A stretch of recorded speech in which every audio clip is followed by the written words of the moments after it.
The more value added things that we can put to our products, the stronger we are at defending against that commodity mentality where I'm just trying to make this product as cheap as possible and I can shop it online anywhere. Do you feel the pressure to grow your business, but doing so feels a bit like drowning? Welcome to Slow Growth Business, the show for business owners and leaders to quiet the noise and lead your business to success, one day at a time, slow and steady. If you feel your business is running you and you're ready to run it, you've come to the right place. Now, here are your hosts, business coaches Jimmy DeGroat and me, Kyle Bullock. Welcome back to the Slow Growth Business Podcast. I'm Jimmy DeGroat. That's Kyle Bullock. We're continuing talking about retailers and inflation and how they can deal with it. Inflation is in the top of people's minds right now because we've just gone through this long period of prices went up on a lot of things. And we start to feel the pressures of that and people's expendable income. It feels tighter. And the things that we're buying as retailers are selling for more money. So we're really starting to feel the pressure of what happens when you have 9 or 10% inflation for a while. Now we're feeling the ripple effects of that. The bag of peas is getting smaller and the price is going up. Exactly. I just left my other office a second ago and I heard a lady, she's buying jewelry, by the way. She goes, "Can you believe the price of bacon? I had to pay $5 a pound for ground beef." And I thought it was just an interesting observation. We start to really feel these pressures different times, right? Yeah. For retailers, one of the things I know in our minds is how do I keep selling a retail product to people when there are these price and pressures of raising prices on people, and they don't like that. No one likes prices going up. And so how do I do that and still have profit at the end of the day? And I'll preface with this because I think you're going to take this to a great place to help retailers protect their margins. That's what we want to talk about today. How do you help protect your margins in light of inflation as a retailer? Mm-hmm. And it's very easy. It's a temptation for retailers to respond to inflation by discounting or just not marking products up. So if the product you bought yesterday was $100 and then you had to buy it today and inflation made it $110, you don't change your retail price, even though the wholesale price went up 10%. Because you're afraid. That's a recipe for disaster. It is. You're afraid that if you raise the price of the item, then people start to associate you with something negative that nobody seems to like, and then they don't want to buy it anymore, and they don't want to come to your store, and you're going to lose sales. So I'm just going to lower my profit margins so that I can be competitive. I use air quotes around competitive because it's not really how it's going to work. We're going to see why, hopefully, in a second. So Jimmy, I'm going to kick it to you right quick. How would you respond when we talk about inflation to retailers? What is the first thing that we can do as retailers to protect our gross margins and the profit that we're afraid that if we raise our prices, people will no longer want to shop with us or buy what they used to buy? Yeah. Well, two quick little incidents that are relevant in my life right now. My son is looking for a house, and entry-level houses, when I was looking for houses, were maybe $100,000. And right now it's $250 at least. And you're looking at a 100-year-old home or a 75-year-old home. So what's interesting is those items that have a lot longer buying cycle, I don't think we need to be as afraid to raise those prices because people are going to expect that Bosendorfer piano is now going to cost $300,000 because they don't buy it every week. You just mentioned a lady, with the price of beef. We buy that every week. So we can recognize that a lot more quickly. And then, of course, the size of the frozen pea bag that I'm getting from the grocery store now seems to be shrinking. And the price is going up, of course. We buy frozen peas every week here at our house. So one thought I had was use self-branding to set your product apart so that you can price it appropriately, so that you can achieve a healthy margin to stay in business, to pay your employees. Whereas if you're selling products where people can look up SKUs online or other stores, I think you leave yourself a lot more vulnerable to price shopping. And then also the fear of, I can't raise this price. I can't be $50 more than the guy down the street. So you have those fears as well. So I like the idea of self-branding where I put my name or your store's name on the product and make it not shoppable. Can I piggyback on that for just a second? Because Yeah. you used a couple of great analogies that retailers might need to take stock of. When you're talking about self-branding, the analogies that you used and then that I used about inflation, I used an analogy. I heard someone griping about the price of beef or bacon. You use the analogy of the price of peas. We're talking about supermarket goods and things that we buy every week. And these are commodities. So these are things that Right. we all buy or that have a kind of a national or worldwide demand.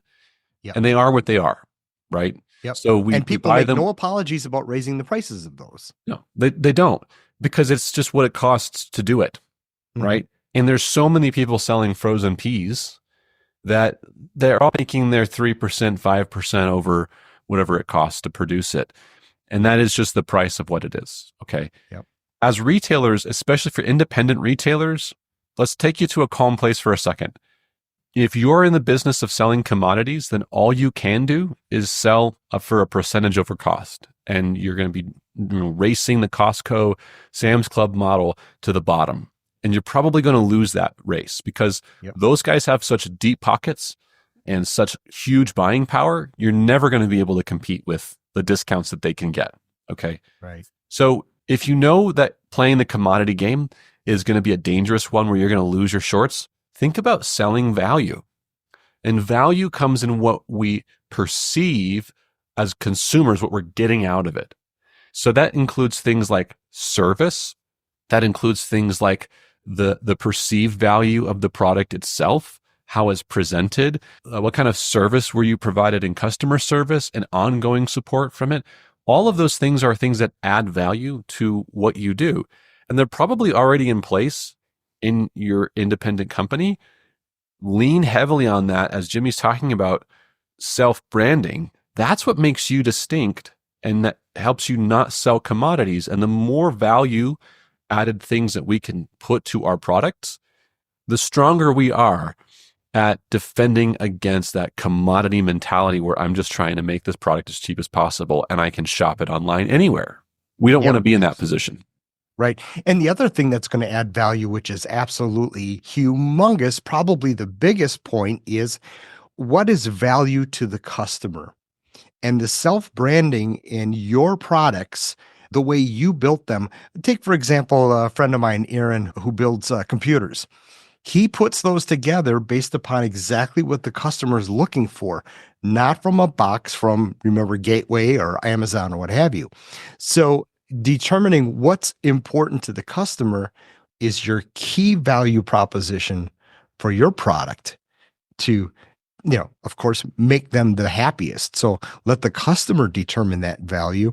Now you're not even talking price at all. Now you're talking what's really important to me, right? I love that. Okay, so the guy who's selling handmade computers, a handmade computer, I don't even know how to Mhm. begin to price that. I know that if I want to Right. go buy an Apple product, I can go on to Apple or I can go on to Amazon and I can see that, a Yep. MacBook Pro starts at $999. And Yep. so for me, the perception of that is it's $1,000 for a MacBook. As you hold one up, you're like, okay, this is what everybody has. Everyone's got one like this. But M1. Yep. your handmade computer guy is also selling computers. And for all intents and purposes, he's probably using similar parts that you would find in something like a Dell Right. or a Mac, but it's handmade and it's tailored to the consumer. So already, I don't know how to build computers, and I have Right. no idea how to price his services Right. because I have no concept of what it would take to build a computer that meets my needs specifically. So Yeah. I would say, like, first off, already you've given us this beautiful example of how a value proposition and self-branding makes you really stand out and it kind of removes that commodity thing from the table. Hmm. But let me ask you this, because I don't understand how to build a computer. I have no idea what that costs. Now I have a new problem. As a consumer, in my mind, I could think that could be really, really expensive. or I have no idea what that would entail. It sounds like a lot of work, so I'm not even going to go there. So Exactly. because it's a value, self-branded, I'm basically asking you the question, okay, but what is it? Is this like a $10,000 investment in a computer? Yep. Because I don't get that kind of cash.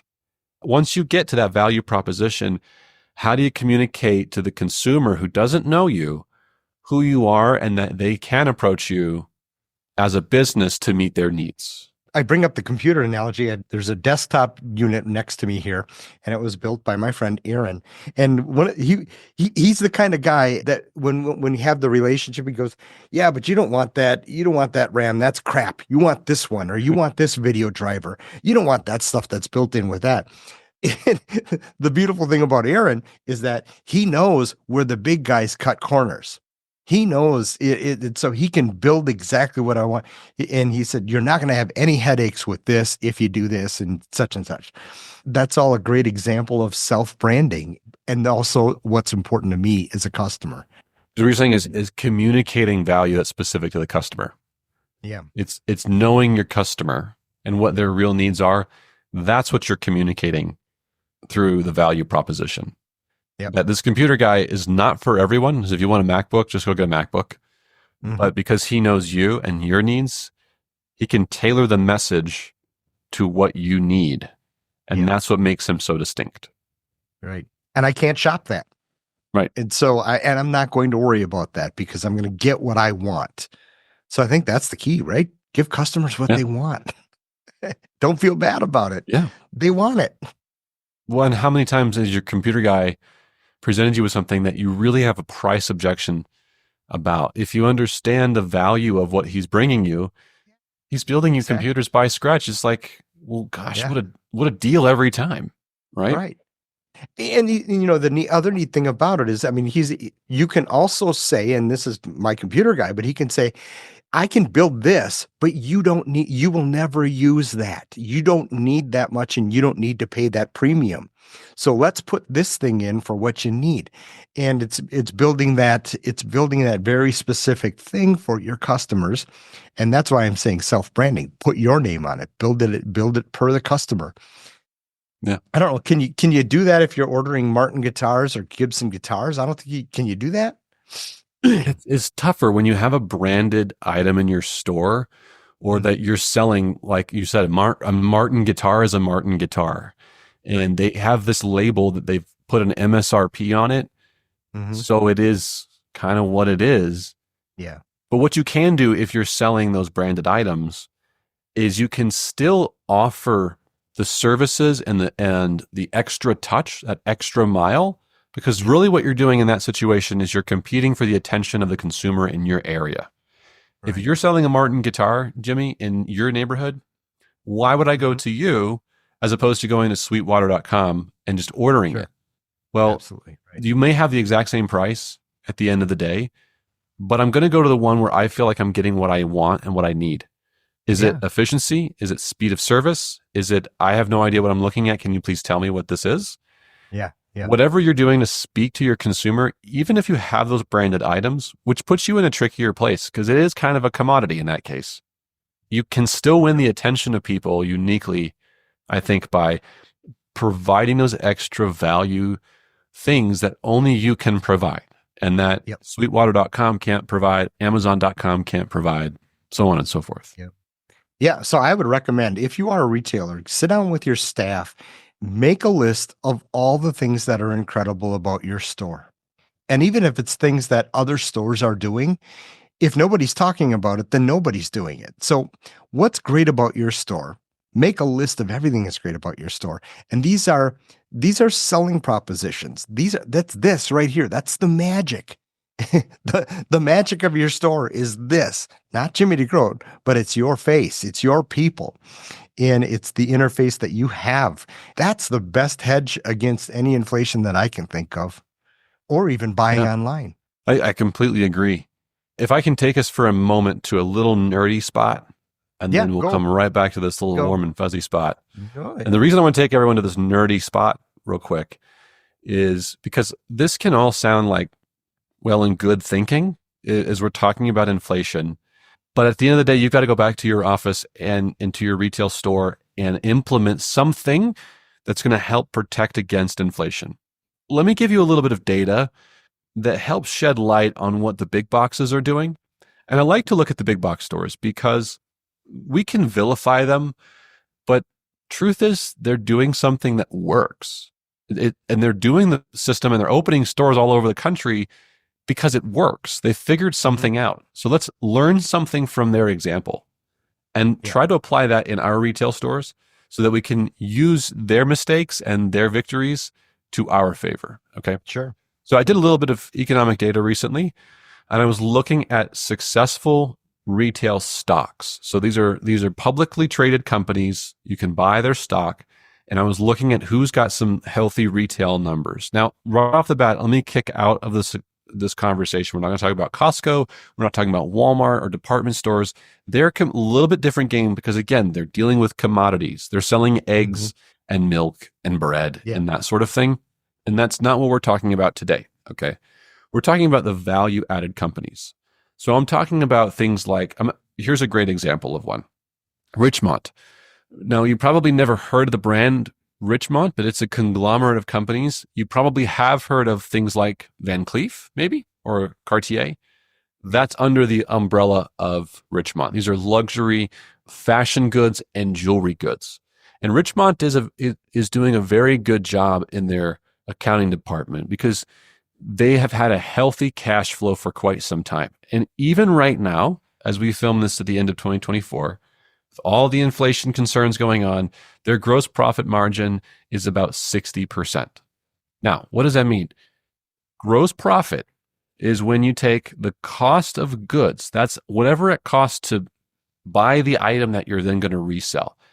You subtract that from the total revenue, the amount that you sold. So if I sold $1 million and my cost of goods sold was like 400,000, 450,000, then the gross profit I made was 500 to 550,000, okay? Or whatever the difference there is. Their gross profit margin, the percent that they make of all the revenue that ends up in gross profit that pays for things like their buildings and their payroll and staffing, etc., 60%. We see the same number happening in other companies, similar to Kay's and Jared's. They're owned by Signet, 60%. LVH, which is also a very high luxury brand, we're seeing 60% gross profit percentage margin. So, okay, here's the nerdy takeaway. If you're an independent retail store and you're selling particularly luxury goods, your gross profit percentage, if it's between 55 and 65%, that's what the big boys are doing right now. That's a sweet spot. Now, there's some variations based on industry, but overall, that's what the big box stores who are selling these kinds of items in a value proposition are making. So if you take that back with you right now and you look at your gross profit percentage, you're going to look at one of two situations. One, I'm not anywhere near that gross profit percentage. And you go, wait a second, how are they making that kind of money and I'm not? And ask yourself, how do I get to that place, right? Or the second situation you find yourself in. I am making that percentage. Can I make it a little bit better? / how do I maintain that margin? I don't need to be giving things away. I don't need to be giving away profit just to try to win a few customers because the big guys aren't doing that. So what are the big guys doing that's winning their customers and maintaining the margins? Well, they're adding value, just like Jimmy talked about. They're adding value to the customer with unshoppable experiences. And so no matter which of those two situations you find yourself in, take a lesson from the big boys and use that as a litmus test right now to determine whether or not your retail independent store is in a healthy spot with profit margins. And if it's not, use those lessons to help get you there. There are things that you can also do regarding sourcing that can help you achieve that as well. Maybe it's joining a buying group or of sorts, right? Maybe it's being a little bit more particular about building it, putting it together, and source where you're sourcing all these materials from. Any other ideas on how we can source things better? Certainly. Well, one of the first things that we see, and when we take a look at one-on-ones with people, is how much of your inventory is old stock. when you have a backlog of old stock, that burdens you down from being able to sell the really good stuff. And it's this cash that's gotten locked away in items that you need to sell in order to get your cash back. So if we can free up some cash by getting rid of old stuff, that frees you up to invest it or take it home. Or if you can find that you can create a reorder system that you're getting things on the shelf in the most efficient way possible. This is the best way of making sure that you're not losing your shorts when you go out and buy stuff. We can overbuy and we can also underbuy. And both of those are two ditches in the road that can really hurt us in keeping our profit margins. If we underbuy, then we're not selling things fast enough to our customers and we don't have the stuff on the shelf. And so if we don't have the stuff on the shelf, we can't make the money because we don't have it to sell. But if we have too many things on the shelf, we've locked away our money into things that aren't moving fast enough. And we can't use that money to pay things like the electricity, the payroll, or just take that home and profit. And if we can get into an efficient rhythm of reordering the things that we really need as a company, that's the sweet spot we've found with our clients on getting them to a successful cash flow that's keeping the profits coming regularly in the business month after month. So after this series, I think we need to do a little series on inventory, but we'll call it the old stuff. That's so ubiquitous in retail right now is the old stuff. We're holding on to it. That's a whole nother series to talk about that. So, and how important it is to get rid of that. Yeah, if we can tie this together in a nice little bow for everyone listening. Number one is let's use those big box stores as a litmus test for our success. Are we in that nice 55 to 65% gross profit percentage range? If we're not, how do we get there? And if we are, how do we sustain it or grow it just ever so slightly? And then second is, as Jimmy started this podcast, really craft your marketing and your image to be a value proposition store and not a commodity store. Remind yourself and remind your staff that you're not out there selling eggs and bacon and ground beef. You're out there selling something that is unique that only people can come to you for.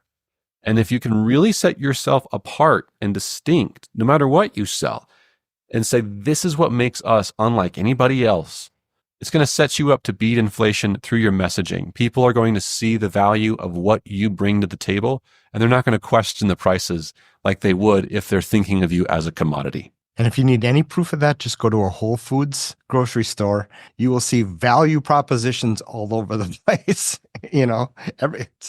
It's right there. So this is a big topic. We're going to cover some more issues on this, but I hope you got a couple good ideas by the two that we have in so far. We're going to go down this road until we feel we've got it covered completely. Right, Kyle? I'll add this. If this has been helpful to you in any way, shape, or form, join us for 20 minutes every week. Hit subscribe to this podcast. Give us a listen and share it with your friends on social media. We want to help business owners like all of you out there listening in creating a sustainable, growing business in a relaxed state of mind. So hit subscribe and share with your friends. We want to get the message out there to as many people as we can. We hope you leave this episode a little better than when you first began.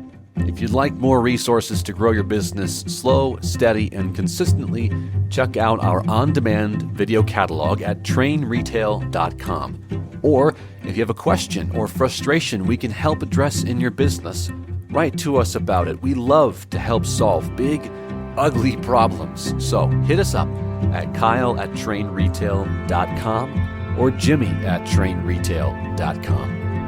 Good luck out there, and we will see you next time.